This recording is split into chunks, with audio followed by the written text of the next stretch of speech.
Assalamualaikum warahmatullahi wabarakatuh.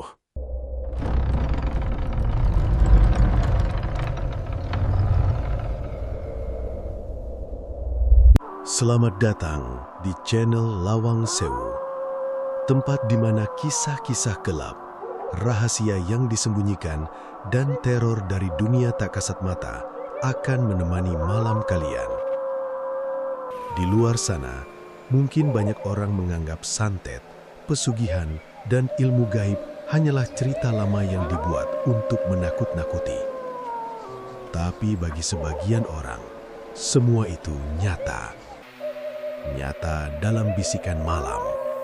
Nyata dalam mimpi buruk yang datang berulang. Dan nyata dalam tragedi yang sulit dijelaskan dengan logika manusia. Di channel ini, kita akan menyelami kisah-kisah horor penuh misteri tentang orang-orang yang nekat membuat perjanjian dengan kekuatan gelap demi kekayaan, tentang santet yang dikirim karena dendam dan iri hati, tentang rumah-rumah tua yang menyimpan rahasia kelam, serta pengalaman nyata yang meninggalkan trauma seumur hidup bagi mereka yang mengalaminya. Namun, ingat, apa yang kalian dengar di sini bukan sekedar hiburan. Karena ada beberapa pintu yang seharusnya tidak pernah dibuka. Ada nama yang sebaiknya tidak disebut. Dan ada tempat-tempat tertentu yang masih menyimpan energi mengerikan hingga hari ini. Jadi, sebelum cerita dimulai, pastikan kalian menonton di tempat yang aman. Matikan lampu jika berani. Gunakan headset dan dengarkan setiap detailnya baik-baik. Karena bisa jadi, saat kalian mendengar cerita ini, ada sesuatu yang juga sedang memperhatikan dari balik kegelapan. Saya akan menemani kalian malam ini, membuka lembar demi lembar kisah menyeramkan yang sulit dipercaya, namun benar-benar terjadi. Inilah Lawang Sewu, gerbang menuju kisah horor, santet, ilmu gaib, dan pesugihan paling mencekam. Kabut tipis turun perlahan menutupi jalanan panjang di kawasan Alas Roban malam itu. Pohon-pohon jati berdiri rapat seperti tembok hitam yang mengurung jalan sempit tanpa penerangan. Angin dingin menggesek daun-daun kering hingga menimbulkan suara berbisik yang membuat siapapun merasa sedang diawasi. Di atas motor tuanya, Arman terus melaju sambil sesekali menatap kanan kiri jalan yang semakin sepi. Kalau benar di desa itu ada yang menghilang setiap malam Jumat Kliwon, berarti bukan sekedar cerita orang mabuk warung kopi. Gumamnya pelan. Sudah hampir 2 hari Arman menempuh perjalanan dari pesantren tempatnya belajar di Demak. Ia datang bukan untuk mencari ketenaran atau membuktikan kesaktian. Semua bermula ketika seorang lelaki tua datang ke pesantren beberapa minggu lalu dalam keadaan ketakutan. Lelaki itu bercerita tentang sebuah padepokan di dekat Alas Roban yang diduga menjadi pusat santet dan ritual tumbal manusia. Awalnya, para santri lain menganggap cerita itu hanya tahayul kampung. Namun tidak bagi Arman. Ia melihat sendiri ketakutan di mata lelaki itu. Ketakutan yang tidak mungkin dibuat-buat. Motor Arman mulai melambat ketika melewati gapura kayu tua bertuliskan Dusun Karang Ireng. Catnya sudah mengelupas, sebagian huruf bahkan nyaris tidak terlihat. Anehnya, tidak ada suara warga sama sekali. Tidak terdengar televisi, obrolan, atau suara anak-anak. Hanya suara tonggeret malam dan desir angin hutan. Arman turun dari motor sambil melepas helmnya perlahan. Sepi sekali, bisiknya. Belum sempat ia melangkah jauh, tiba-tiba seorang ibu tua membuka jendela kayu di pinggir jalan. Wajahnya pucat tertepal lampu minyak. "Kamu siapa?" tanyanya curiga. "Saya Arman, Bu, dari Demak. Mau mencari rumah Pak Lurah." Mata ibu itu langsung berubah tegang. "Jangan datang malam Jumat Kliwon begini buat apa?" "Saya dengar ada sesuatu yang tidak beres di desa ini." Ibu tua itu mendadak menutup jendela keras-keras tanpa menjawab lagi. Suara kayu berderit memantul di tengah sunyi malam. Arman menghela napas panjang. Berarti cerita itu benar. Ia kembali menaiki motor dan melanjutkan perjalanan hingga menemukan rumah terbesar di ujung dusun. Lampu rumah itu masih menyala redup. Saat Arman mengetuk pintu, seorang pria setengah badan membukanya perlahan sambil membawa senter. "Ya, cari siapa?" "Pak Lurah, saya sendiri." Arman menunduk sopan. "Nama saya Arman, Pak. Saya datang karena ingin membantu warga di sini." Kalimat itu membuat wajah Pak Lurah langsung berubah. Ia buru-buru menarik Arman masuk sebelum menutup pintu rapat-rapat. "Jangan bicara keras-keras soal itu," bisiknya panik. Di dalam rumah, suasana terasa tegang. Seorang perempuan tua terus membaca doa sambil memegang tasbih. Dua anak kecil tidur berdekatan di lantai dengan wajah pucat. Pak Lurah mempersilahkan Arman duduk. "Kamu dapat cerita dari siapa?" "Seorang warga sini datang ke pesantren tempat saya belajar." Pak Lurah terdiam beberapa saat sebelum akhirnya berbicara pelan. "Sudah banyak orang mencoba ikut campur, semuanya hilang." Arman menatap lurus wajah pria itu. "Padepokan di tengah alas roban itu?" Pak Lurah menelan ludah. "Kamu sudah tahu berarti." Hening beberapa saat memenuhi ruangan. Suara angin malam terdengar memukul dinding kayu rumah.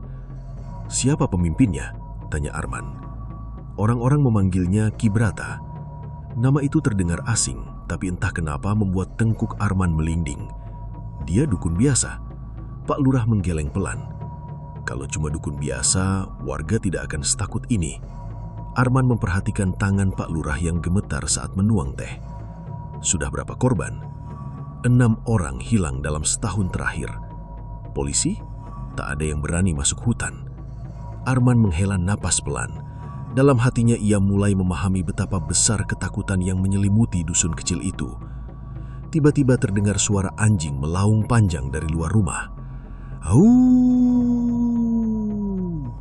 Perempuan tua di sudut ruangan langsung memejamkan mata ketakutan. "Ya Allah, mulai lagi." Arman berdiri perlahan lalu mendekati jendela. "Ada apa?" Pak Lurah buru-buru menahan tangannya. "Jangan dibuka." Namun terlambat, Arman sudah sedikit menyingkap jendela kayu itu. Gelap, hanya jalan desa yang kosong dan pohon-pohon bergoyang tertiup angin. Lalu, di ujung jalan berdiri sosok tinggi berjubah hitam. Diam, tidak bergerak. Wajahnya tidak terlihat karena tertutup tudung panjang. Arman menyipit mata. "Itu siapa?" Pak Lurah langsung menutup jendela keras-keras. "Jangan lihat dia terlalu lama." "Kenapa?" "Kalau dia tahu kamu datang untuk menyelidiki padepokan, kamu tidak akan selamat." Arman terdiam. Beberapa detik kemudian suara langkah berat terdengar di luar rumah. Tok, tok, tok. Seperti seseorang berjalan perlahan mengelilingi rumah. Anak-anak kecil langsung terbangun sambil menangis. Perempuan tua membaca ayat kursi dengan suara gemetar. Arman berdiri tenang meski dadanya mulai berdebar keras. Sudah biasa begini, Pak Lurah mengangguk lemah. Setiap malam Jumat Kliwon, langkah itu berhenti tepat di depan pintu. Hening, tidak ada suara apapun. Lalu terdengar Malam di Dusun Karang Ireng terasa jauh lebih dingin dibanding malam sebelumnya. Sejak menemukan kepala ayam hitam di depan rumah Pak Lurah, Arman hampir tidak memejamkan mata. Ancaman itu terus terbayang di kepalanya, terutama tulisan merah yang seolah sengaja dibuat dengan darah segar. "Pulang sebelum jiwamu jadi milik alas roban." Kalimat itu bukan sekedar ancaman biasa. Arman bisa merasakan ada energi aneh menempel pada kertas lusuh tersebut. Saat disentuh, telapak tangannya sempat terasa panas seperti terbakar. Kini, ia duduk sendiri di teras rumah Pak Lurah sambil memandangi jalan desa yang kosong. Jam tua di ruang tamu baru saja berdentang 11 kali. Angin malam bergerak pelan membawa aroma tanah basah dari arah hutan jati. Pak Lurah sebenarnya melarang Arman keluar malam itu. "Kalau dengar suara apapun dari arah hutan, jangan dicari," ucapnya sebelum masuk ke kamar. "Tapi kalau memang ada korban lain, justru itu yang mereka tunggu." Arman memahami ketakutan lelaki itu. Namun semakin ia berada di dusun tersebut, semakin jelas bahwa warga hidup dalam tekanan yang tidak masuk akal. Semua memilih diam, semua memilih takut. Suara tongkeret malam tiba-tiba berhenti bersamaan. Sunyi. Arman mengangkat wajah perlahan. Perasaannya mendadak tidak enak. Lalu, samar-samar terdengar suara perempuan menangis dari kejauhan. "Hik, Hik, tolong!" Arman langsung berdiri. Tangisan itu berasal dari arah hutan jati di belakang dusun. "Hik, tolong aku!" Suara itu lirih, penuh kesedihan, seperti seseorang yang tersesat dalam gelap. Pak Lurah yang tadi masuk kamar mendadak membuka pintu dengan wajah pucat. "Kamu dengar itu?" Arman mengangguk. "Itu suara siapa?" Pak Lurah malah mundur ketakutan. "Jangan keluar." "Tapi ada orang minta tolong." "Itu bukan manusia." Tangisan itu terdengar lagi, kali ini lebih jelas. "Tolong, sakit." Arman menatap arah hutan dengan rahang mengeras. Hatinya mengatakan ada sesuatu yang salah, tetapi ia tidak bisa mengabaikan suara itu begitu saja. "Aku harus lihat." Pak Lurah langsung memegang lengannya. "Arman, orang-orang yang hilang dulu juga mendengar suara itu." Namun Arman perlahan melepaskan tangan lelaki itu. "Kalau saya diam saja, berarti saya membiarkan mereka terus meneror desa ini." Tanpa menunggu jawaban, Arman mengambil senter dan berjalan menuju belakang dusun. Langkahnya perlahan melewati jalan tanah sempit yang langsung mengarah ke kawasan hutan jati alas roban. Semakin dekat ke hutan, udara terasa semakin dingin. Kabut tipis turun di sela-sela batang pohon besar. Aroma kemenyan samar mulai tercium terbawa angin. Tangisan itu masih terdengar. "Hik, tolong." Arman menyorotkan senter ke sekeliling. "Halo, siapa di sana?" Tidak ada jawaban. Hanya suara dedaunan bergeresekan. Langkah Arman terhenti saat menemukan jejak kaki basah di tanah. Jejak itu kecil, seperti kaki perempuan, dan mengarah masuk lebih dalam ke hutan. Tangisan kembali terdengar. Kali ini lebih jelas. "Tolong, sakit." Arman menatap arah hutan dengan rahang mengeras. Hatinya mengatakan ada sesuatu yang salah, tetapi ia tidak bisa mengabaikan suara itu begitu saja. "Aku harus lihat." Pak Lurah langsung memegang lengannya. "Arman, orang-orang yang hilang dulu juga mendengar suara itu." Namun Arman perlahan melepaskan tangan lelaki itu. "Kalau saya diam saja, berarti saya membiarkan mereka terus meneror desa ini." Tanpa menunggu jawaban, Arman mengambil senter dan berjalan menuju belakang dusun. Langkahnya perlahan melewati jalan tanah sempit yang langsung mengarah ke kawasan hutan jati alas roban. Semakin dekat ke hutan, udara terasa semakin dingin. Kabut tipis turun di sela-sela batang pohon besar. Aroma kemenyan samar mulai tercium terbawa angin. Tangisan itu masih terdengar. "Hik, tolong." Arman menyorotkan senter ke sekeliling. "Halo, siapa di sana?" Tidak ada jawaban. Hanya suara dedaunan bergeresekan. Langkah Arman terhenti saat menemukan jejak kaki basah di tanah. Jejak itu kecil, seperti kaki perempuan, dan mengarah masuk lebih dalam ke hutan. Tangisan kembali terdengar. Kali ini lebih jelas. "Tolong, sakit." Arman menatap arah hutan dengan rahang mengeras.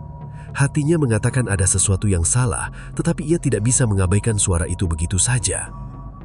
"Aku harus lihat." Pak Lurah langsung memegang lengannya. "Arman, orang-orang yang hilang dulu juga mendengar suara itu." Namun Arman perlahan melepaskan tangan lelaki itu. "Kalau saya diam saja, berarti saya membiarkan mereka terus meneror desa ini." Tanpa menunggu jawaban, Arman mengambil senter dan berjalan menuju belakang dusun. Langkahnya perlahan melewati jalan tanah sempit yang langsung mengarah ke kawasan hutan jati alas roban. Semakin dekat ke hutan, udara terasa semakin dingin. Kabut tipis turun di sela-sela batang pohon besar. Aroma kemenyan samar mulai tercium terbawa angin. Tangisan itu masih terdengar. "Hik, tolong." Arman menyorotkan senter ke sekeliling. "Halo, siapa di sana?" Tidak ada jawaban. Hanya suara dedaunan bergeresekan. Langkah Arman terhenti saat menemukan jejak kaki basah di tanah.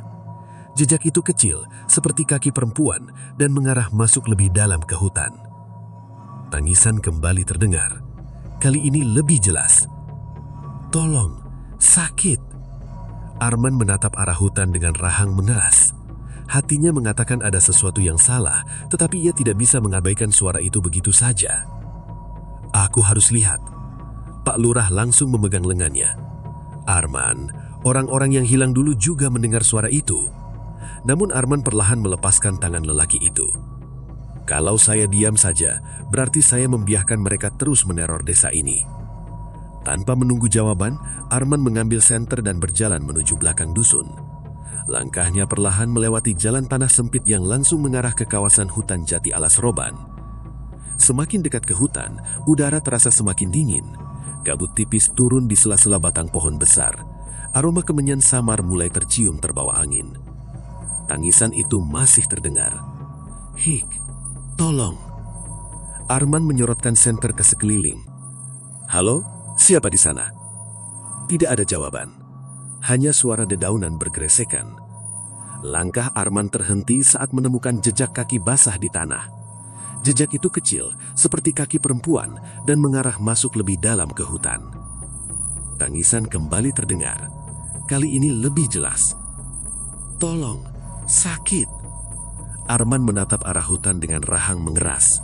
Hatinya mengatakan ada sesuatu yang salah, tetapi ia tidak bisa mengabaikan suara itu begitu saja. "Aku harus lihat." Pak Lurah langsung memegang lengannya. "Arman, orang-orang yang hilang dulu juga mendengar suara itu."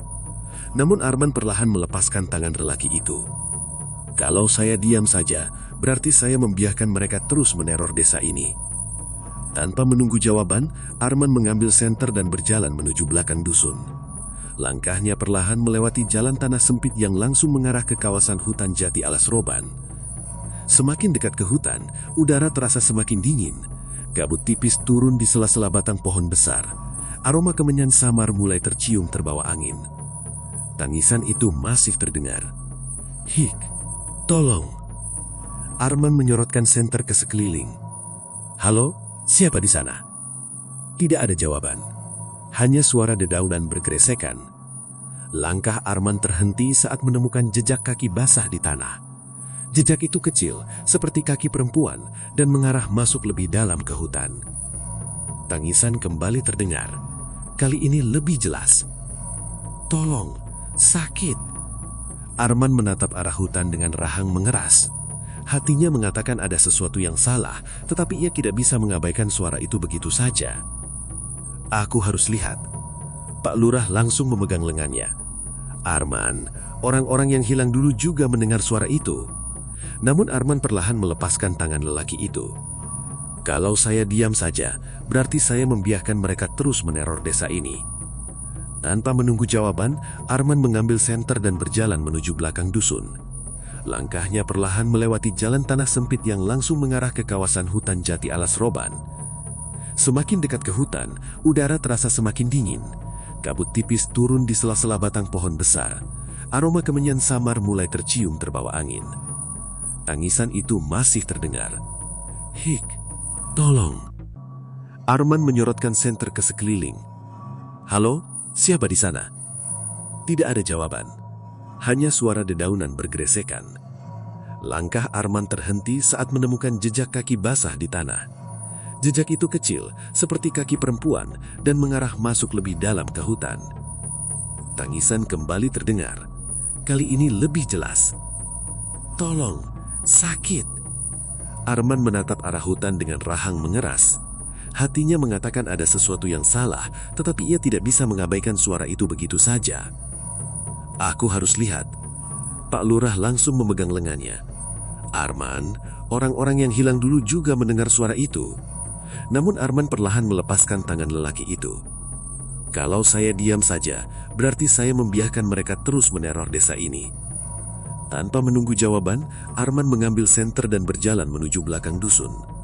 Langkahnya perlahan melewati jalan tanah sempit yang langsung mengarah ke kawasan hutan jati alas roban. Semakin dekat ke hutan, udara terasa semakin dingin. Kabut tipis turun di sela-sela batang pohon besar. Aroma kemenyan Fajar baru saja muncul ketika Arman akhirnya kembali ke dusun Karang Ireng dengan pakaian penuh lumpur dan nafas masih tidak beraturan. Semalaman ia berlari keluar dari hutan jati setelah melihat bangunan padepokan di tengah alas roban. Bayangan sosok berjubah hitam dan suara gamelan misterius masih terngiang jelas di kepalanya.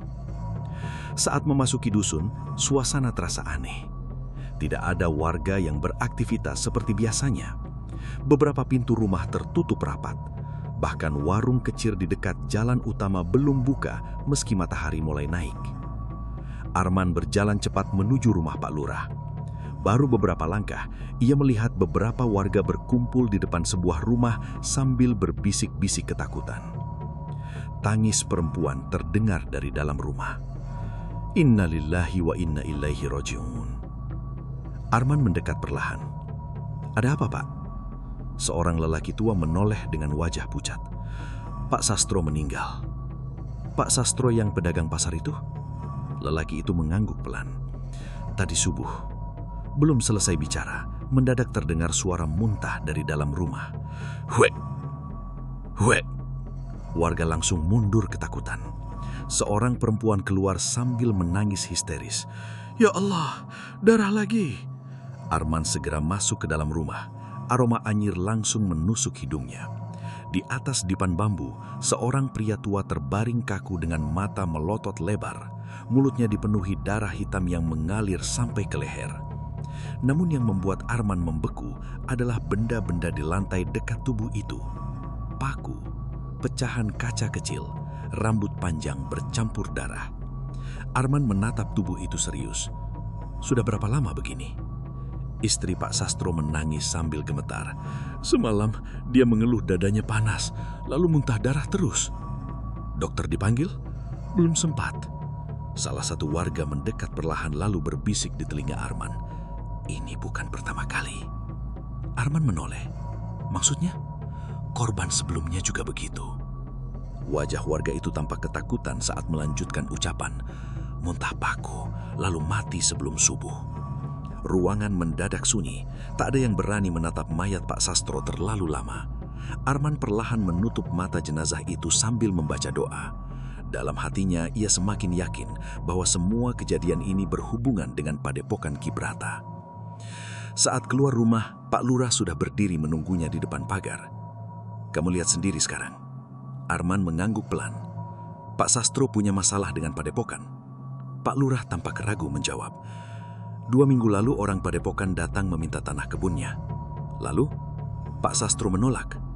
Angin pagi berembus pelan melewati jalan desa yang sunyi. Beberapa warga memilih masuk rumah begitu melihat Arman berbicara soal padepokan. Kenapa warga tidak melawan? Pak Lurah tertawa hambar. Melawan apa? Polisi saja tidak berani masuk alas roban malam hari. Arman terdiam. Tiba-tiba seorang pemuda berlari dari ujung jalan sambil panik. Pak Lurah, ada apa? Bu Marni kerasukan lagi. Warga langsung gempar. Arman dan Pak Lurah segera mengikuti pemuda itu menuju rumah kecil di dekat sawah. Dari kejauhan sudah terdengar suara jeritan perempuan. Ah, panas, panas. Begitu masuk rumah, Arman melihat seorang perempuan paruh baya meronta di lantai sambil memegangi lehernya sendiri. 4 orang lelaki berusaha menahan tubuhnya. Matanya memutih, mulutnya terus mengeluarkan busa hitam. Tolong, dia mau bunuh diri, teriak salah satu warga. Arman langsung mendekat. Sejak kapan begini? Sejak semalam setelah pulang dari pasar. Bu Marni tiba-tiba menoleh ke arah Arman. Tatapannya berubah tajam. Santri muda. Suara itu bukan suara perempuan, berat dan parau seperti suara lelaki tua. Bulu kuduk warga langsung berdiri. Arman membaca doa pelan sambil menatap wajah Bu Marni. Siapa kau? Perempuan itu tertawa keras. Ki Brata tidak suka ada tamu. Mendengar nama itu, warga langsung makin ketakutan. Bu Marni mendadak meronta lebih keras hingga tubuhnya hampir tidak bisa ditahan. Pergi dari desa ini, bentaknya dengan suara menggelegar. Arman tetap tenang. Kalau memang Ki Brata yang mengirim santet ini, aku tidak akan mundur. Ucapan itu membuat Bu Marni jerit keras. Lampu rumah mendadak pecah sendiri. Brak, suasana langsung gelap. Warga panik berhamburan keluar rumah. Hanya Arman yang tetap duduk di depan perempuan itu sambil membaca ayat kursi lebih keras. Angin dingin berputar di dalam rumah seperti pusaran kecil. Bau busuk menyeruak memenuhi ruangan. Lalu perlahan tubuh Bu Marni mulai lemas. Tangisnya berubah lirih. "Tolong saya." Arman mendekat. "Apa yang terjadi?" Perempuan itu menangis sambil gemetar. "Saya melihat mereka." "Siapa?" "Orang-orang berjubah hitam." Nafasnya tersengal-sengal. "Mereka datang ke rumah tengah malam membawa tanah kuburan." Arman mendengarkan serius. "Mereka bilang semua yang menolak padepokan akan mati satu persatu." Pak Lurah yang sejak tadi berdiri di pintu terlihat semakin pucat. "Sudah cukup, Marni." Namun Bu Marni malah menangis histeris. "Mereka membunuh Pak Sastro." Suasana mendadak hening. Arman memicing mata. "Kamu melihatnya?" Perempuan itu mengangguk cepat. "Saya lihat dari jendela, ada orang berjubah masuk rumah Pak Sastro sebelum tengah malam." "Tahu siapa?" "Saya tidak berani bilang." "Kenapa?" "Nanti anak saya dibawa." Malam turun lebih cepat di Dusun Karangireng. Sejak ancaman bertuliskan, korban berikutnya adalah santri, ditemukan tergantung di leher ayam hitam dekat surau. Warga semakin takut keluar rumah. Menjelang maghrib saja jalanan sudah kosong seperti desa mati. Tidak ada suara obrolan. Tidak ada anak-anak bermain. Bahkan suara azan dari surau tadi terdengar lirih, seolah muazin pun takut mengeraskan suaranya. Arman duduk sendirian di kamar kecil rumah Pak Lurah sambil memperhatikan kain ancaman itu di atas meja. Kalau mereka mulai terang-terangan begini, berarti mereka merasa tidak terganggu. Gumamnya. Ia teringat ucapan Bu Marni tadi siang. Orang-orang berjubah hitam datang ke rumah korban sebelum kematian terjadi. Itu berarti pelaku santet bukan hanya kekuatan gaib, tetapi juga manusia-manusia yang menjalankan ritual untuk Ki Brata. Pak Lurah masuk perlahan sambil membawa lampu minyak. "Kamu masih belum tidur?" Arman menggeleng. "Saya mau masuk ke padepokan malam ini." Mendengar itu lampu di tangan Pak Lurah hampir jatuh. "Kamu gila. Saya harus tahu apa yang sebenarnya mereka lakukan di sana." "Arman," suara Pak Lurah melemah. "Orang yang masuk ke padepokan tanpa izin tidak pernah kembali." Arman menatap lurus lelaki tua itu. "Kalau saya diam, korban akan terus bertambah." Pak Lurah tampak frustasi. Ia mondar-mandir beberapa langkah sebelum akhirnya mendekat pelan. "Kalau memang kamu tetap mau pergi, ada satu jalan lama di belakang hutan jati." Arman langsung memperhatikan serius. "Jalan apa?" "Dulu sebelum padepokan itu berdiri, ada gudang peninggalan Belanda di tengah alas roban. Sekarang tempat itu jadi bagian belakang padepokan." "Bapak pernah masuk?" Pak Lurah langsung menggeleng cepat. "Saya hanya pernah melihatnya dari jauh." Ia menelan ludah sebelum melanjutkan. "Katanya, di bawah padepokan ada ruangan ritual." Arman menghela napas panjang. Cukup itu saja. Malam semakin larut ketika Arman akhirnya berjalan meninggalkan dusun. Kali ini ia tidak memakai motor. Ia hanya membawa senter kecil, tasbih, dan sebilah kayu siwak pemberian gurunya di pesantren. Kabut malam alas roban jauh lebih tebal dibanding sebelumnya. Pohon-pohon jati berdiri gelap seperti bayangan raksasa. Suara burung malam terdengar sesekali memecah kesunyian. Arman mengikuti jalan setapak kecil menuju belakang padepokan. Semakin jauh ia masuk hutan, aroma kemenyan semakin kuat. Lalu, suara gamelan terdengar lagi, pelan, mengalun dari kejauhan. Ting, tong, ting. Irama itu terasa aneh di telinga, seolah bukan dimainkan manusia, melainkan sesuatu yang tidak terlihat. Arman terus berjalan sambil membaca doa dalam hati. Beberapa menit kemudian ia melihat bangunan tua itu lagi, padepokan Ki Brata. Dari balik pepohonan, bangunan besar itu tampak menyeramkan diterangi cahaya obor merah. Ukiran-ukiran hitam memenuhi dinding kayu. Di halaman depan terlihat beberapa sosok berjubah sedang duduk melingkar menghadap api kecil. Arman segera merunduk di balik semak. Salah satu sosok berkata pelan namun jelas terdengar, "Ki Brata sudah melihat pertanda." "Santri itu?" "Iya, darahnya kuat." Arman mengepalkan tangan. Ia menunggu sampai para pengikut itu masuk ke bangunan utama sebelum bergerak perlahan menuju bagian belakang padepokan. Di sana ia menemukan pintu kayu tua yang hampir tertutup akar pohon besar. Ini pasti jalan lama itu. Arman mendorong pintu pelan. Kret. Aroma lembab langsung sepruah keluar. Gelap. Ia masuk pelan sambil menyorotkan senter. Ruangan itu ternyata lorong batu sempit yang menurun ke bawah tanah. Dindingnya penuh lumut dan bekas simbol aneh berwarna merah dalam. Langkah Arman menggema pelan. Semakin dalam ia berjalan, suhu udara semakin dingin. Lalu ia mulai mendengar suara bisikan. Pelan, samar, seperti banyak orang berdoa bersamaan. Arman berhenti. Napasnya tertahan. Bisikan itu berasal dari ujung lorong. Ia mematikan senter sesaat, lalu mendekat pelan. Dari celah batu, terlihat cahaya lilin berkedip-kedip. Arman mengintip. Jantungnya langsung berdegup keras. Ruangan besar terbentang di bawah padepokan. Puluhan lilin hitam menyala mengelilingi simbol lingkaran merah di lantai. Tengkorak manusia tersusun di setiap sudut. Bau darah bercampur kemenyan memenuhi udara. Dan di tengah ruangan, Ki Brata sedang duduk bersila. Untuk pertama kalinya, Arman melihat wajah pemimpin padepokan itu secara jelas. Lelaki tua berjanggut panjang dengan mata cekung dan kulit pucat seperti mayat. Lehernya penuh kalung tulang kecil. Di depannya tergeletak tubuh seekor kambing hitam yang baru disembelih. Beberapa pengikut berjubah duduk mengelilinginya sambil menunduk. Ki Braka mengangkat mangkuk berisi darah segar lalu berbicara dengan suara berat. Malam Jumat Kliwon berikutnya, gerbang akan dibuka. Semua pengikut menjawab bersamaan. Sendiko dawuh. Arman menahan napas.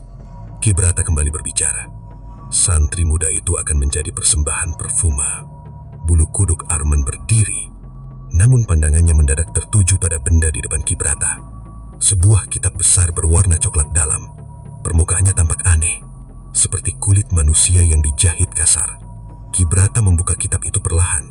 Di setiap halamannya terdapat tulisan hitam bercampur simbol menyeramkan. Beberapa halaman bahkan terlihat seperti memiliki bercak darah yang belum kering. Salah satu pengikut bertanya pelan, apakah kitab itu benar-benar berasal dari masa kerajaan lama? Ki Brata tersenyum tipis. Kitab ini ditulis dengan kulit para tumbal pertama. Arman langsung merasa mual. Selama kitab ini tetap utuh, kekuatan padepokan tidak akan hancur. Suasana ruangan mendadak semakin berat. Lalu Ki Brata menutup mata sambil mulai membaca mantra aneh. Lampu-lampu lilin mendadak membesar sendiri. Angin berputar di dalam ruangan bawah tanah. Dan sesuatu mulai muncul dari tengah simbol merah di lantai. Asap hitam pelan-pelan membentuk sosok tinggi kurus. Matanya merah menyala. Arman refleks mundur satu langkah hingga tanpa sengaja menginjak ranting kecil di lantai. Krek! Suara itu terdengar jelas. Semua kepala pengikut padepokan langsung menoleh ke arah lorong. Jantung Arman seperti berhenti berdetak. Ki Brata perlahan membuka mata. Tatapannya tajam mengarah langsung ke tempat Arman bersembunyi. Keluar! Suara berat itu menggema memenuhi ruangan bawah tanah. Arman diam. Salah satu pengikut bangkit berdiri sambil membawa golok. Ada penyusup. Ki Brata tersenyum pelan. Aku sudah mencium bau santri itu dari tadi. Arman langsung berlari mundur menyusuri lorong batu. Suara langkah banyak orang mengejarnya. Jangan biarkan dia keluar. Lorong sempit itu terasa semakin gelap. Napas Arman memburu saat suara teriakan dan langkah kaki semakin dekat. Tiba-tiba, dari dinding lorong muncul tangan-tangan hitam panjang berusaha menarik tubuhnya. Arman membaca doa keras sambil terus berlari. Allahu la ilaha illa huwal hayyul qayyum. Tangan-tangan itu menjerit, lalu menghilang menjadi asap hitam. Namun suara Ki Brata terdengar menggema dari belakang. Kau sudah melihat kitabnya. Suara itu seperti berasal dari segala arah. Sekarang kau tidak akan pernah keluar hidup-hidup dari alas roban. Arman akhirnya melihat cahaya bulan di ujung lorong. Ia berlari sekuat tenaga, lalu menerobos pintu tua belakang padepokan. Namun begitu keluar, ia langsung membeku. Di depan pintu sudah berdiri puluhan sosok berjubah hitam menunggunya dalam diam. Dan di tengah mereka, berdiri seorang perempuan berwajah hancur yang pernah ia lihat di hutan jati malam sebelumnya. Perempuan itu tersenyum lebar. Akhirnya kau melihat ruang kematian itu juga. Kabut malam menggantung rendah di antara pohon-pohon jati alas roban ketika Arman berdiri terpaku di depan puluhan sosok berjubah hitam yang mengelilinginya. Nafasnya memburu, tubuhnya masih terasa dingin setelah melihat ruang ritual bawah tanah dan kitab mengerikan dari kulit manusia milik Ki Brata. Perempuan berwajah hancur itu berdiri paling depan sambil tersenyum lebar. Rongga matanya hitam kosong, sementara kulit wajahnya seperti terkoyak benda tajam. Hehehe, santri muda akhirnya tahu rahasia padepokan. Suara itu menggema serak di tengah hutan. Arman menggenggam tasbih erat-erat. "Apa kalian yang membunuh warga desa?" Perempuan itu tertawa panjang. "Yang masuk alas roban bukan semuanya boleh keluar." Puluhan sosok berjubah di belakangnya mulai bergerak perlahan mendekat. Langkah mereka tidak menimbulkan suara sama sekali. Arman membaca doa pelan sambil mundur satu langkah. "Aku tidak takut pada kalian." Mendengar itu, seluruh sosok berjubah mendadak berhenti bersamaan. Lalu suara Ki Brata terdengar menggema dari dalam padepokan. Kesombongan seorang santri muda. Suara itu membuat udara sekitar mendadak berat. Semua yang datang ke sini membawa keberanian yang sama. Arman menatap ke arah bangunan padepokan yang berdiri gelap di balik pepohonan. Tapi semuanya akhirnya mati. Angin dingin langsung berputar kencang. Obor-obor merah di sekitar padepokan menyala lebih besar. Arman tahu ia tidak mungkin melawan mereka sendirian malam ini. Tanpa menunggu lebih lama, ia berlari menerobos celah kecil di antara sosok-sosok berjubah. Beberapa tangan hitam mencoba meraih tubuhnya, namun Arman terus membaca ayat kursi dengan suara keras. Jeritan melengking terdengar dari belakang saat makhluk-makhluk itu mundur terkena doa. Arman terus berlari menembus hutan jati hingga akhirnya cahaya dusun mulai terlihat dari kejauhan. Begitu tiba di rumah Pak Lurah, tubuhnya langsung jatuh terduduk di teras. Pak Lurah yang belum tidur segera membukakan pintu. "Ya Allah, kamu kenapa?" Arman mengatur napas. "Saya masuk ke padepokan." Wajah Pak Lurah langsung pucat. "Kamu benar-benar masuk?" Arman mengangguk pelan. "Ada ruang ritual di bawah tanah." Pak Lurah mundur beberapa langkah seperti tidak percaya. "Apa yang kamu lihat?" "Kitab dari kulit manusia dan Ki Brata sedang melakukan ritual." Suasana rumah langsung hening. Perempuan tua yang membaca tasbih di sudut ruangan mendadak berhenti bergerak. "Berarti semuanya benar," bisiknya gemetar. Arman meminum air yang diberikan Pak Lurah sebelum kembali bicara. "Pak, dulu pernah ada santri lain yang datang ke desa ini." Mata Pak Lurah langsung berubah. "Kenapa kamu tanya itu?" Ki Brata bilang semua yang datang akhirnya mati. Pak Lurah terdiam lama sebelum akhirnya duduk pelan di depan Arman. 4 tahun lalu memang ada santri datang dari Pekalongan. Arman langsung memperhatikan serius. Namanya Fikri. Nama itu terdengar asing, namun entah kenapa membuat dada Arman terasa berat. "Dia datang sendiri." Pak Lurah mengangguk. "Sama seperti kamu, ingin membongkar padepokan." Lalu Pak Lurah menunduk. "Dia hilang." Arman menggenggam tangannya. "Tidak dicari. Kami cari sampai dalam hutan." Suara Pak Lurah melemah. Yang ditemukan cuma sorbannya. Angin malam berembus pelan dari celah dinding rumah kayu. Arman memejamkan mata sesaat. Di mana sorban itu ditemukan? Pak Lurah tampak ragu. "Dekat sumur tua di tengah alas roban. Besok tunjukkan tempatnya." "Arman," Pak Lurah menatapnya cemas. "Kalau kamu terus mencari tahu, kamu akan bernasib sama." Arman terdiam beberapa saat sebelum menjawab pelan. "Kalau saya berhenti sekarang, semua korban mereka akan sia-sia." Malam itu Arman nyaris tidak tidur. Bayangan kitab kulit manusia terus menghantui pikirannya. Ia juga terus memikirkan santri bernama Fikri yang hilang tanpa jejak. Menjelang subuh, Arman sempat tertidur beberapa menit. Namun dalam tidurnya, ia bermimpi berada di tengah hutan jati. Kabut sangat tebal. Di depannya berdiri seorang pemuda memakai sarung dan sorban putih yang penuh darah. Wajahnya pucat, matanya kosong. Pemuda itu menatap Arman sambil berbisik pelan. "Jangan percaya suara tangisan." Arman mencoba mendekat. "Kamu Fikri?" Pemuda itu mengangguk pelan. "Mereka masih di bawah tanah." Tiba-tiba suara gamelan keras terdengar dari segala arah. Wajah Fikri mendadak berubah rusak dan dipenuhi darah. "Mereka akan membunuhmu sebelum Jumat Kliwon." Arman langsung terbangun dengan napas tersengal-sengal. Keringat dingin membasahi tubuhnya. Suara azan subuh terdengar samar dari surau kecil dusun. Namun di luar rumah, terdengar suara langkah pelan mengelilingi dinding kayu. Tok, tok, tok. Arman langsung berdiri. Langkah itu berhenti tepat di depan jendelanya. Perlahan ia membuka sedikit tirai kain. Gelap, tak ada siapa-siapa. Namun di tanah depan rumah terlihat bekas jejak kaki basah yang mengarah ke jalan desa. Dan di dekat jendela tergantung sorban putih penuh tanah dan bercak darah. Jantung Arman langsung berdegup keras. Ia membuka pintu cepat lalu mengambil sorban itu. Di ujung kain terdapat bordiran kecil. Fikri. Pak Lurah yang keluar dari kamar langsung pucat melihat sorban tersebut.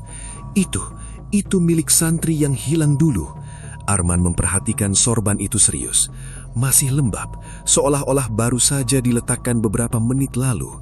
Tiba-tiba perempuan tua di dalam rumah menjerit pelan sambil menunjuk ke arah jalan. Itu, lihat. Arman dan Pak Lurah menoleh bersamaan. Di ujung jalan desa yang masih berkabut, berdiri seorang pemuda memakai baju santri putih lusuh. Tubuhnya kurus, kepalanya tertunduk. Arman langsung melangkah keluar rumah. Fikri. Sosok itu perlahan mengangkat kepala. Wajahnya penuh luka lebam, matanya hitam pekat. Lalu ia berbisik pelan dengan suara parau. Sumur tua. Belum sempat Arman mendekat lagi, sosok itu tiba-tiba menghilang di telan kabut. Pak Lurah gemetar hebat. Ya Allah, Arman menggenggam sorban itu erat. Kini ia semakin yakin Fikri belum benar-benar pergi. Dan ada sesuatu mengerikan di sekitar sumur tua Alas Roban yang belum terungkap. Kabut pagi masih menggantung tipis di dusun Karang Ireng ketika Arman berdiri memandangi sorban milik Fikri yang kini terlipat di tangannya. Sejak kemunculan sosok santri itu di ujung jalan desa sebelum subuh, pikirannya tidak tenang. Wajah pucat dengan mata hitam pekat itu terus terbayang jelas di kepalanya. Sumur tua. Hanya itu kata terakhir yang diucapkan sosok Fikri sebelum menghilang di telan kabut. Kini Arman duduk di teras rumah Pak Lurah sambil menatap arah hutan Alas Roban yang tampak suram dari kejauhan. Angin pagi membawa aroma lembab khas tanah hutan. Namun entah kenapa, sejak tadi ia juga mencium bau anyir samar seperti darah basah. Pak Lurah keluar membawa kopi panas lalu duduk perlahan di sampingnya. Kamu masih mau pergi ke sana? Arman mengangguk tanpa ragu. Kalau Fikri muncul dan menyebut sumur tua, berarti ada sesuatu di tempat itu. Pak Lurah menghela napas panjang. Orang-orang tua di desa sebenarnya pernah melarang warga mendekati sumur itu. Kenapa? Karena katanya sumur itu bukan sumur biasa. Arman menoleh. Maksud Bapak? Pak Lurah tampak ragu beberapa saat sebelum akhirnya bicara pelan. Dulu sebelum padepokan berdiri, tempat itu sering dipakai ritual pengorbanan. Suasana langsung terasa lebih dingin. Ritual apa? Tidak ada yang tahu pasti. Pak Lurah menunduk. Tapi setiap malam Jumat Kliwon selalu terdengar tangisan perempuan dari arah sana. Arman terdiam. Tangisan perempuan. Ia langsung teringat sosok perempuan berwajah hancur yang beberapa kali muncul di hadapannya. Ada yang pernah melihat perempuan itu? Pak Lurah mengangguk sangat pelan. Kakek saya pernah. Siapa dia? Kata orang tua dulu, dia korban pertama Ki Brata. Mendengar nama itu, dada Arman terasa berat. Apa yang terjadi padanya? Pak Lurah menelan ludah. Katanya dia dibunuh di dekat sumur tua puluhan tahun lalu. Hening beberapa saat memenuhi teras rumah. Lalu Arman berdiri perlahan. Saya harus ke sana hari ini. Pak Lurah tampak ingin melarang, namun akhirnya hanya berkata lirih. Kalau matahari mulai tenggelam, jangan berada dekat sumur. Perjalanan menuju sumur tua memakan waktu hampir 1 jam melewati jalan kecil di tengah hutan jati. Siang itu Alas Roban terasa jauh lebih sunyi dibanding biasanya. Bahkan suara burung hampir tidak terdengar. Arman berjalan sambil terus membaca doa dalam hati. Sesekali ia melihat kain hitam kecil tergantung di beberapa pohon besar. Kain-kain itu bergerak pelan tertiup angin seperti penanda jalan menuju sesuatu yang tersembunyi. Semakin masuk ke dalam hutan, suhu udara semakin dingin. Kabut tipis mulai turun meski matahari masih tinggi. Lalu Arman melihatnya. Sebuah sumur tua berdinding batu hitam berdiri di tengah area terbuka. Pohon beringin besar tumbuh tepat di sampingnya dengan akar menjulur seperti tangan-tangan raksasa. Di sekeliling sumur terdapat banyak lilin mati dan sisa sesajen yang sudah membusuk. Arman berhenti beberapa langkah. Inilah tempat yang disebut Fikri. Suasana di sekitar sumur terasa sangat berat. Napas Arman mendadak sesak seperti ada sesuatu yang memperhatikannya dari segala arah. Ia mendekat perlahan. Saat menyorot bagian dalam sumur menggunakan senter kecil yang terlihat hanya kegelapan pekat. Terlalu dalam, terlalu dalam. Tiba-tiba terdengar suara perempuan pelan dari belakang. "Kau akhirnya datang juga." Arman langsung membalik badan. Di bawah pohon beringin berdiri seorang perempuan memakai kebaya putih lusuh. Rambutnya panjang terurai, kulitnya pucat, namun wajahnya kali ini tidak hancur seperti sebelumnya. Ia justru terlihat cantik dengan mata penuh kesedihan. Arman tetap waspada. "Kau siapa?" Perempuan itu tersenyum tipis namun terdengar pilu. "Namaku Laras." Angin dingin berhembus pelan melewati area sumur. "Kau yang muncul di hutan malam itu?" Laras mengangguk perlahan. "Aku hanya ingin memastikan kau bukan orang mereka." Arman memperhatikan perempuan itu serius. "Kau manusia atau arwah?" Laras tertawa kecil namun terdengar pilu. "Kalau tubuhmu dibuang ke sumur dan namamu dihapus dari dunia, menurutmu kau masih manusia?" Jantung Arman berdegup pelan. "Ki Brata membunuhmu." Tatapan Laras berubah kosong. Puluhan tahun lalu, ia melangkah mendekati sumur tua. "Aku dulu warga desa ini." Suara Laras terdengar lirih bercampur kesedihan. "Ki Brata datang saat aku masih muda. Dia menjanjikan kekayaan dan keselamatan untuk desa. Tapi, dia mulai meminta tumbal." Arman menggenggam tangan. "Dan warga membiarkannya?" Laras tersenyum pahit. Ketakutan membuat manusia berubah. Kabut di sekitar sumur mulai bergerak perlahan. Aku menolak ritualnya. Laras menatap sumur hitam di depannya. Malam Jumat Kliwon, mereka menyeretku ke sini. Suara perempuan itu mulai bergetar. Aku masih hidup saat tubuhku dilempar ke dalam sumur. Arman memejamkan mata sesaat. Dari nada suaranya saja, ia bisa merasakan betapa mengerikannya malam itu. Apa yang sebenarnya Ki Brata lakukan di Padepokan? Laras menoleh perlahan. Dia membuka jalan untuk sesuatu yang tidak seharusnya masuk ke dunia manusia. Angin mendadak berputar lebih dingin. "Maksudmu?" "Makhluk penjaga alas roban."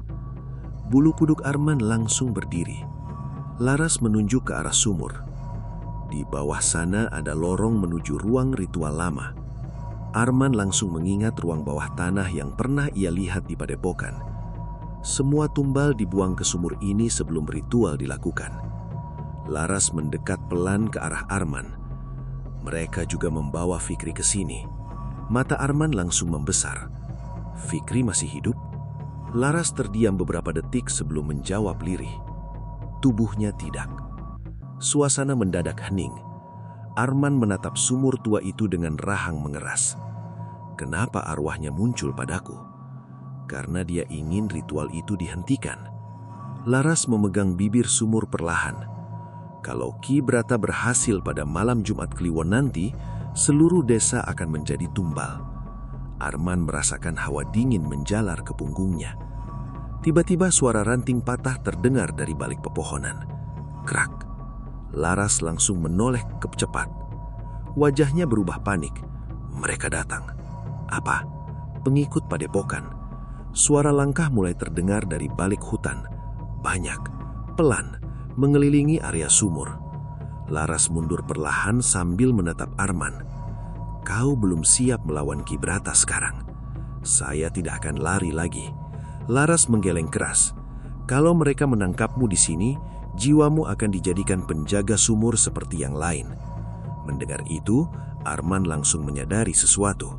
Sejak tadi ia mendengar suara bisikan samar dari dalam sumur.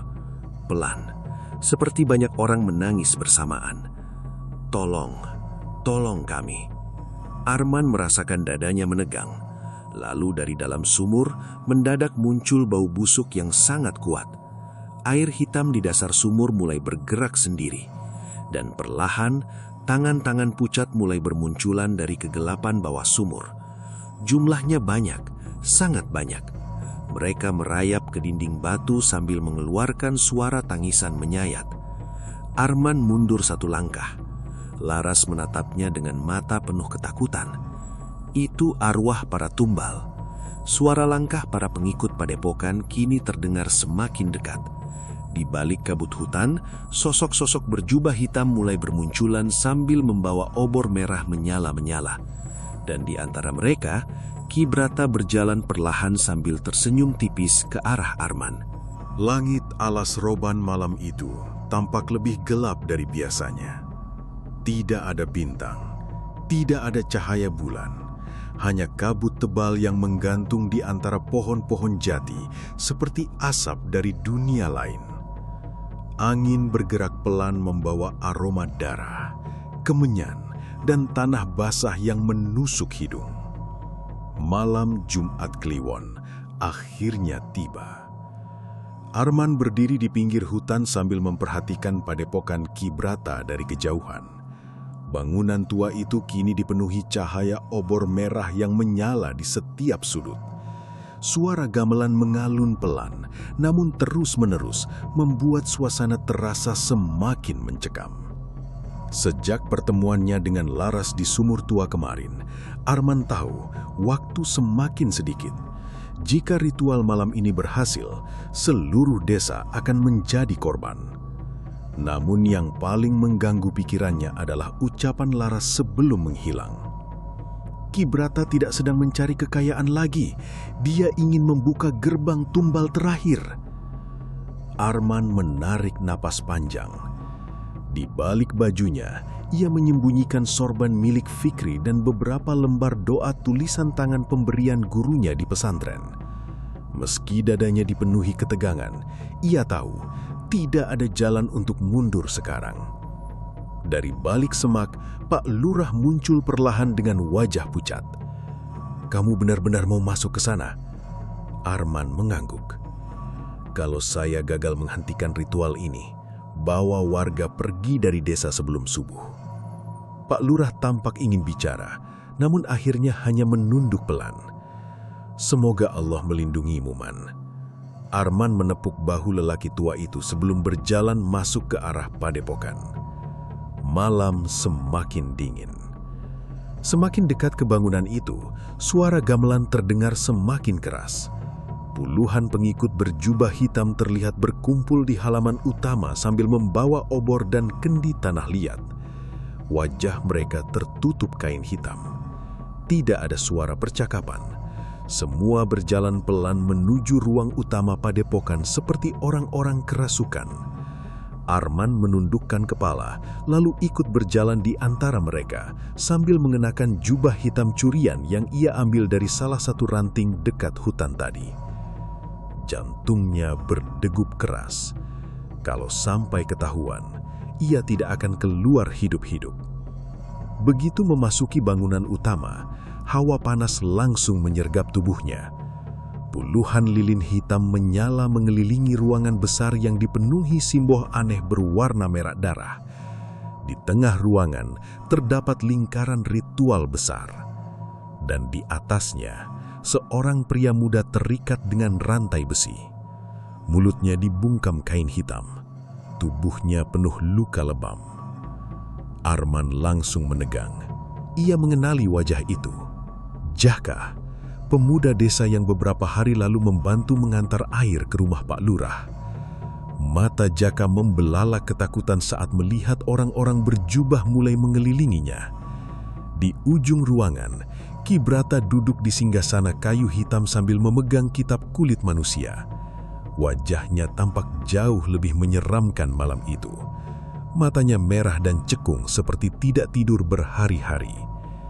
Suara gamelan mendadak berhenti. Sunyi. Ki Brata berdiri perlahan. Malam ini, suara beratnya menggema memenuhi ruangan. Gerbang akan dibuka. Seluruh pengikut langsung menunduk bersamaan. Sendiko dawuh. Ki Brata membuka kitab kulit manusia perlahan. Halaman-halamannya bergerak sendiri tertiup angin yang entah datang dari mana. Tumbal darah suci akan membangunkan penjaga alas roban. Arman mengepalkan tangan di balik jubahnya. Ki Brata mendekati Jaka sambil membawa pisau ritual panjang berwarna hitam. Tubuh Jaka langsung meronta-ronta. Namun para pengikut hanya tertawa pelan. Arman menahan emosinya. Ia harus menunggu waktu yang tepat. Ki Brata mengangkat pisau ritual tinggi-tinggi. Dengan darah ini, tiba-tiba seluruh lilin di ruangan membesar bersamaan. Brak! Angin dingin berputar hebat di dalam padepokan. Lantai kayu mulai bergetar, dan dari bawah lingkaran ritual terdengar suara jeritan panjang. Ah! Jeritan itu bukan satu suara. Banyak, seperti puluhan orang menjerit bersamaan dari dalam tanah. Beberapa pengikut mulai menggoyangkan tubuh mereka seperti kerasukan. Arman melihat asap hitam perlahan keluar dari sela-sela lantai ritual. Semakin lama semakin banyak. Lalu asap itu membentuk sosok tinggi besar di belakang Ki Brata. Makhluk hitam bermata merah menyala. Tubuhnya kurus panjang dengan tangan menjulur hingga menyentuh lantai. Suasana langsung berubah sangat dingin. Jaka menangis ketakutan. Ki Brata menyunyum puas. Penjaga telah bangkit. Makhluk itu mengeluarkan suara geraman rendah yang membuat seluruh ruangan bergetar. Arman tahu ia tidak bisa menunggu lebih lama lagi. Ia melangkah maju sambil melepaskan tudung jubahnya. Cukup. Seluruh pengikut langsung menoleh bersamaan. Suasana mendadak hening. Ki Brata perlahan memicingkan mata. Santri muda. Arman berjalan mendekati lingkaran ritual. Akhiri semua ini, Ki Brata. Beberapa pengikut langsung mencabut goloknya, namun Ki Brata mengangkat tangan pelan. Biarkan dia mendekat. Arman berhenti beberapa langkah di depan lelaki tua itu. Kau membunuh banyak orang demi ritual sesat ini. Ki Brata tertawa kecil. Kau terlalu bodoh untuk memahami kekuatan. Kekuatan yang dibangun dari darah manusia bukanlah kekuatan. Mata Ki Brata berubah tajam. Kau pikir doa-doamu bisa menghentikan penjaga alas roban? Makhluk hitam di belakangnya mulai bergerak perlahan. Suara geramannya membuat lantai bergetar. Arman mulai membaca ayat kursi dengan suara keras. Allahu la ilaha illa huwal hayyul qayyum. Seketika, makhluk hitam itu menjerit keras. Ah!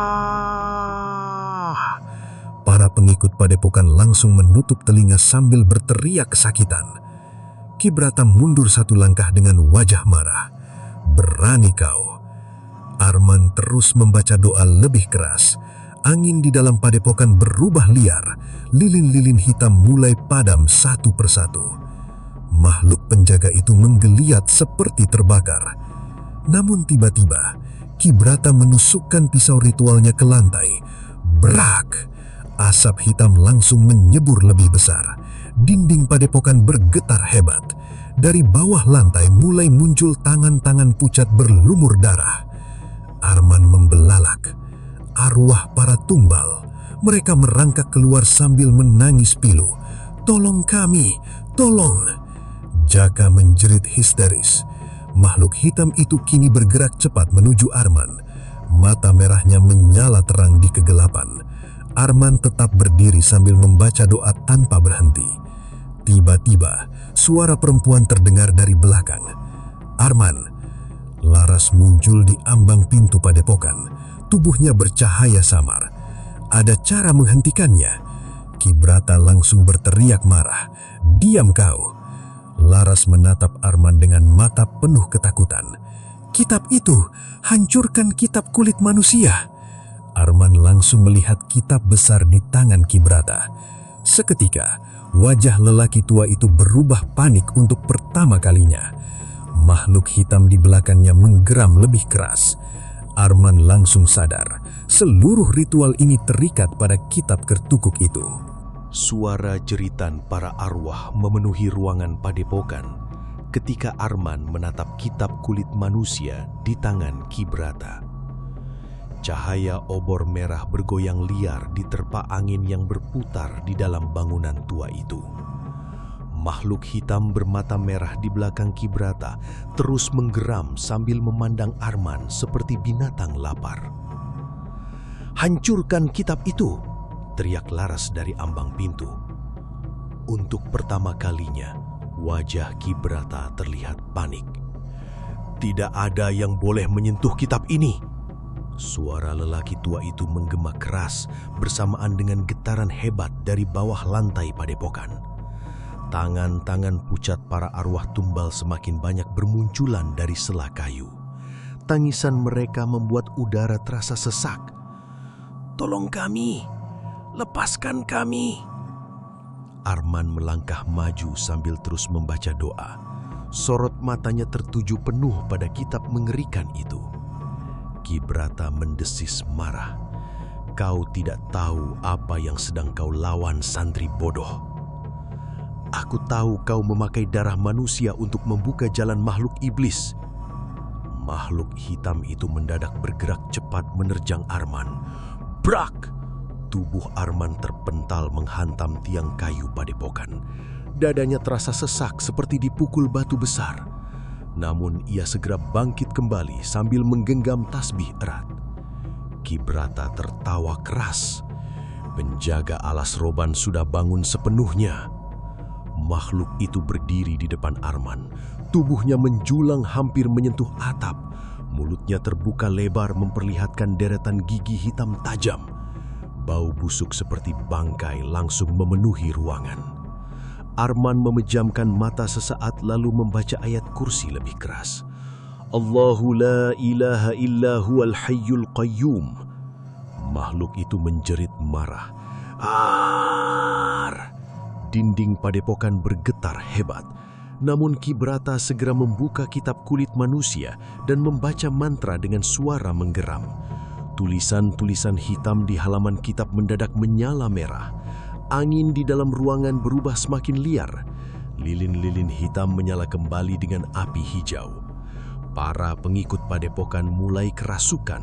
Tubuh mereka bergerak aneh sambil tertawa dan menangis bersamaan. Arman sadar tempat itu tidak akan bertahan lama. Lantai mulai retak. Asap hitam memenuhi ruangan. Laras kembali berteriak, "Bawa kitab itu keluar, jangan biarkan ritual selesai di sini." Arman langsung berlari menerjang Ki Brata. Lelaki tua itu mengayunkan tongkat hitamnya cepat. Brak! Arman nyaris terkena pukulan sebelum akhirnya berhasil menarik kitab kulit manusia dari tangan Ki Brata. "Tidak!" teriak Ki Brata murka. Seketika seluruh padepokan bergetar lebih keras. Makhluk hitam itu menjerit panjang, lalu mengejar Arman yang langsung berlari keluar bangunan sambil membawa kitab terkutuk tersebut. Angin malam menghantam wajahnya begitu ia keluar ke tengah hutan alas roban. Kabut tebal bergerak cepat di antara pepohonan jati. Di belakangnya terdengar suara Ki Brata menggelegar. "Kejar dia!" Puluhan pengikut berjubah hitam langsung berlari keluar padepokan sambil membawa obor dan golok. Arman terus berlari menembus hutan. Kitab itu terasa panas di tangannya, sangat panas, seolah hidup. Dari dalam kitab terdengar suara bisikan-bisikan aneh. "Buka kami, darah, berikan darah." Arman mengabaikannya sambil terus membaca doa. Tiba-tiba tanah di depannya retak, brak. Asap hitam menyembur keluar membentuk sosok-sosok menyeramkan dengan mata merah menyala. Makhluk penjaga alas roban kini muncul di antara pepohonan. Jumlahnya banyak. Arman berhenti sesaat sambil mengatur nafas. Mereka mulai mengepungnya perlahan. Di belakang, suara langkah pengikut padepokan semakin dekat. Ki Brata muncul dari balik kabut dengan wajah penuh amarah. "Kembalikan kitab itu." Arman menatapnya tajam. Semua ini berakhir malam ini. Ki Brata tertawa keras hingga suaranya menggelegar di seluruh hutan. "Kau pikir bisa menghentikan kekuatan yang sudah kubangun puluhan tahun?" Angin mendadak berputar hebat. Pohon-pohon jati berguncang keras. Kabut di sekitar mereka berubah hitam pekat. Ki Brata mengangkat kedua tangannya ke langit. Dari tanah mulai muncul bayangan-bayangan hitam seperti arwah tanpa wajah. "Lihatlah!" teriak Ki Brata penuh kegilaan. "Seluruh alas roban sudah menjadi milikku." Makhluk-makhluk itu bergerak mengelilingi Arman. Jeritan mereka menusuk telinga. Namun Arman tetap berdiri tegak sambil memegang kitab kulit manusia di dada. Dalam benaknya teringat pesan gurunya di pesantren. Ilmu hitam sebesar apapun tidak akan menang melawan keyakinan yang bersih. Arman menarik nafas panjang, lalu ia mulai membaca ayat suci dengan suara lantang. "Allahu la ilaha illa huwal hayyul qayyum." Suara bacaannya menggema di tengah hutan. Makhluk hitam langsung menjerit kesakitan. Ki Brata membentak marah. "Diam!" Ia mengayunkan tongkatnya ke tanah. Brak! Tanah hutan meledak kecil di sekitar Arman. Akar-akar pohon bergerak seperti ular mencoba melilit tubuhnya. Arman melompat menghindar sambil terus membaca doa tanpa berhenti. Tiba-tiba, sosok Laras muncul di antara kabut. "Arman, apa? Kitab itu harus dibakar dengan api ritual." Arman langsung menoleh ke arah padepokan yang masih terlihat dari kejauhan. Api hijau ritual masih berkobar besar di tengah ruangan utama. Api hijau yang membakar kitab kulit manusia terus menyala di tengah reruntuhan padepokan. Langit alas roban masih dipenuhi suara gemuruh dan angin kencang. Pohon-pohon jati bergoyang liar seperti ikut menjerit bersama hancurnya ritual Ki Brata. Arman berdiri sempoyongan di depan bangunan yang mulai roboh sedikit demi sedikit. Nafasnya berat. Tubuhnya dipenuhi luka dan lumpur setelah pertarungan panjang malam itu. Jeritan Ki Brata masih terdengar menggema dari luar padepokan. "Tidak!" Suara itu perlahan berubah serak dan melemah sebelum akhirnya hilang ditelan suara badai. Di luar bangunan, para pengikut berjubah hitam berlarian ketakutan. Sebagian jatuh sambil memegangi kepala mereka sendiri. Sebagian lagi menjerit histeris melihat makhluk-makhluk hitam yang selama ini mereka puja mulai lenyap menjadi asap. Arman keluar dari padepokan dengan langkah berat. Kabut hitam perlahan mulai menipis. Namun suasana alas roban masih terasa mencekam. Di tengah halaman padepokan, Ki Brata tergeletak di tanah dengan tubuh penuh retakan hitam seperti kayu lapuk terbakar. Matanya membelalak penuh kebencian saat melihat Arman mendekat. "Kau menghancurkan semuanya." Suara lelaki tua itu kini lemah dan bergetar. Arman menatapnya dingin. "Semua ini akibat perbuatanmu sendiri." Ki Brata tertawa kecil meski darah hitam terus keluar dari mulutnya. "Kau pikir semuanya selesai?" Angin dingin berhembus melewati halaman. Ki Brata mengangkat tangannya perlahan ke arah hutan. Alas roban sudah memakan terlalu banyak jiwa. Tiba-tiba tanah di sekitar padepokan mulai bergetar pelan. Brok, brok. Arman langsung waspada. Retakan-retakan kecil muncul di tanah halaman. Dari dalam retakan itu keluar bau busuk yang sangat menyengat. Lalu, tangan manusia mulai muncul dari dalam tanah. Pucat, kurus, penuh lumpur. Arman membelalak. Satu demi satu tangan mulai bermunculan dari berbagai arah di sekitar padepokan. Suara tangisan pelan terdengar memenuhi udara malam. "Tolong! Tolong kami!" Kibrata tertawa lemah. Mereka tidak akan pernah tenang. Tubuhnya mendadak hancur menjadi abu hitam tertiup angin. Arman langsung mundur beberapa langkah sambil menatap tanah yang terus bergerak. Lalu perlahan, gundukan-gundukan tanah mulai terbuka sendiri. Kuburan. Puluhan kuburan tanpa nama tersembunyi di belakang padepokan. Kabut yang tadi menutupi area itu perlahan hilang, memperlihatkan kenyataan mengerikan yang selama ini disembunyikan. Arman berjalan perlahan mendekati salah satu kuburan yang terbuka. Tulang belulang manusia terlihat jelas di dalamnya, masih mengenakan sisa kain dan pakaian lusuh. Di kuburan lain terlihat gelang tangan anak kecil. Di kuburan berikutnya terdapat sobekan sarung santri yang sudah lapuk. Nafas Arman terasa sesak. Ya Allah! Ternyata semua warga yang hilang selama bertahun-tahun memang dibunuh dan dikubur diam-diam di tempat itu. Suara langkah terdengar dari belakang.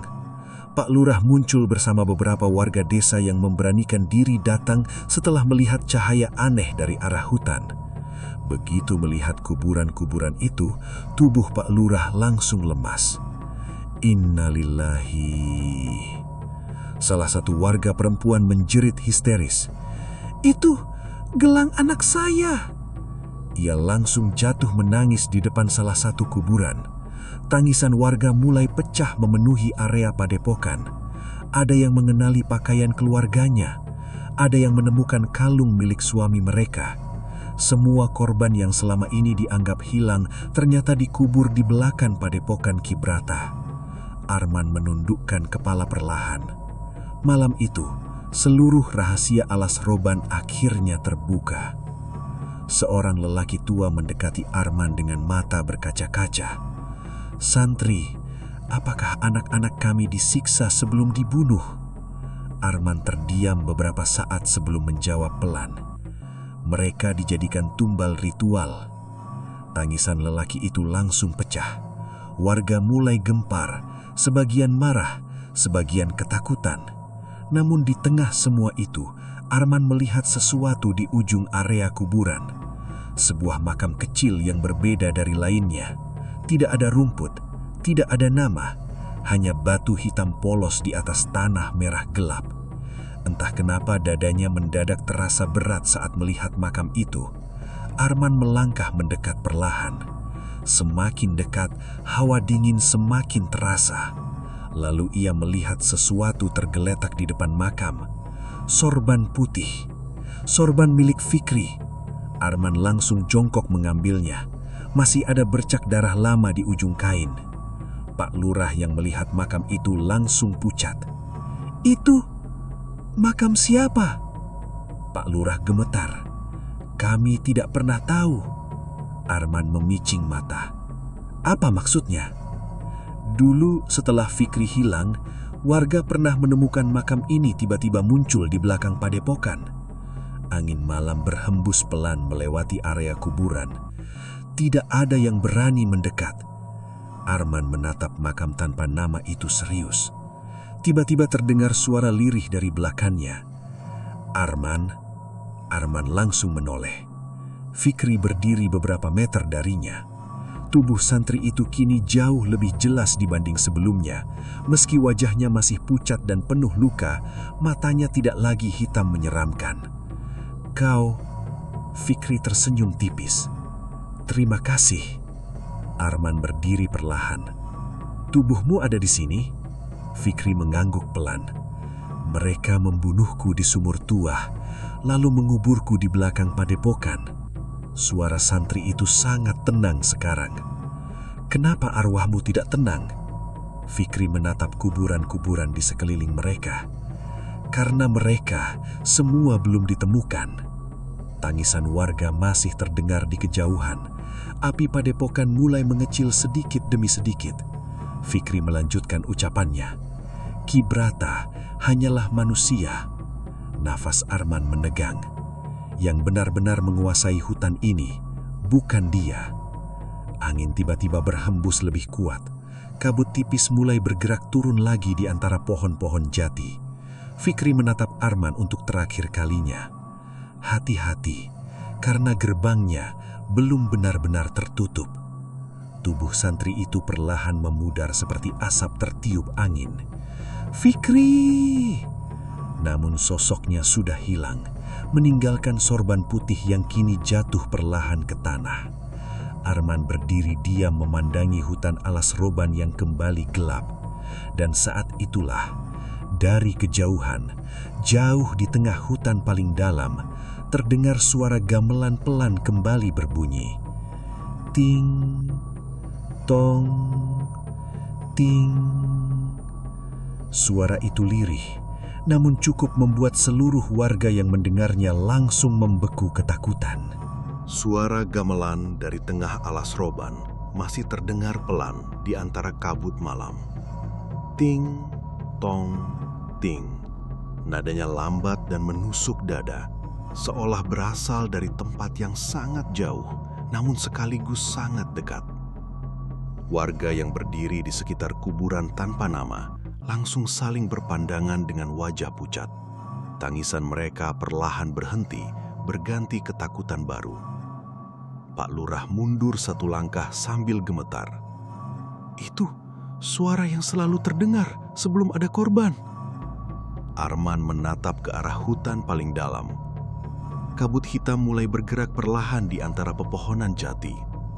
Meski padepokan Ki Brata sudah hancur dan kitab kulit manusia telah terbakar, hawa jahat di alas roban ternyata belum benar-benar hilang. Api di bangunan padepokan mendadak membesar lagi. Brak! Lidah api hijau menyembur tinggi menembus atap kayu yang mulai runtuh. Angin berputar makin kencang, membawa abu hitam beterbangan ke seluruh area hutan. Salah satu warga berteriak panik. Api itu tidak padam! Arman memicing mata. Memang aneh, api biasa seharusnya mulai melemah setelah bangunan runtuh. Namun api di padepokan justru semakin besar dan berubah warna menjadi merah gelap bercampur hijau. Bau busuk seperti daging terbakar mulai memenuhi udara. Tiba-tiba terdengar suara tawa berat dari dalam kobaran api. Tubuh beberapa warga langsung lemas mendengarnya. Pak Lurah berbisik ketakutan. Ki Brata! Arman langsung melangkah mendekati padepokan. Di tengah kobaran api yang membakar bangunan itu, perlahan muncul bayangan hitam tinggi. Tubuhnya samar seperti asap, namun matanya menyala merah terang. Tawa itu terdengar lagi. Kau pikir aku sudah kalah? Angin dingin menghantam halaman padepokan. Api-api hijau mulai membentuk lingkaran besar di tanah, seperti simbol ritual yang hidup kembali. Arman mengepalkan tangan. Semua ini belum selesai. Bayangan Ki Brata melayang perlahan di tengah api. Gerbangnya sudah terbuka, dan alas roban sudah memilih tumbalnya. Tiba-tiba suara jeritan terdengar dari arah kuburan. Arman langsung menoleh. Salah satu warga mendadak kerasukan. Tubuhnya kejang-kejang sambil memegangi leher sendiri. Matanya memutih, mulutnya mengeluarkan darah hitam. Panas, panas.